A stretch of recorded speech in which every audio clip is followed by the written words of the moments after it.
നിങ്ങൾക്കറിയാമോ മനുഷ്യൻ എപ്പോഴാണ് ആദ്യമായി വസ്ത്രം ധരിക്കാൻ തുടങ്ങിയതെന്ന്? നമ്മുടെ പൂർവീകർ ഹോമോസാപ്പിയൻസ് ഏകദേശം 3 ലക്ഷം വർഷം മുൻപ് ആഫ്രിക്കയിൽ ജീവിച്ചിരുന്നു. അന്ന് വസ്ത്രങ്ങളുണ്ടായിരുന്നില്ല. ശരീരം രോമങ്ങൾ കൊണ്ട് മൂടിയതായിരുന്നു. കാലാവസ്ഥ മാറിയപ്പോൾ തണുപ്പിൽ നിന്ന് രക്ഷപ്പെടാൻ അവർക്കൊരു വഴി കണ്ടെത്തേണ്ടി വന്നു. അങ്ങനെ വേട്ടയാടിയ മൃഗങ്ങളുടെ തോലുകൾ അവർ ശരീരത്തിൽ ചുറ്റാൻ തുടങ്ങി. ഇതാണ് മനുഷ്യന്റെ ആദ്യത്തെ വസ്ത്രങ്ങൾ. ശാസ്ത്രജ്ഞർ പറയുന്നത് ഏകദേശം 1.7 ലക്ഷം വർഷം മുൻപാണ് ഇത് സംഭവിച്ചതെന്ന്. നമ്മുടെ ശരീരത്തിലെ പേനുകളുടെ ജനിതക ഘടന പഠിച്ചാണ് അവർ ഈ നിഗമനത്തിലെത്തിയത്.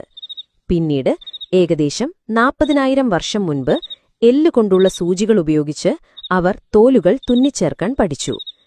അങ്ങനെ തണുപ്പിൽ നിന്ന് രക്ഷപ്പെടാൻ തുടങ്ങിയ ആ യാത്രയാണ് ഇന്ന് നാം കാണുന്ന വൈവിധ്യമാർന്ന വസ്ത്രലോകം വരെ എത്തിനിൽക്കുന്നത്.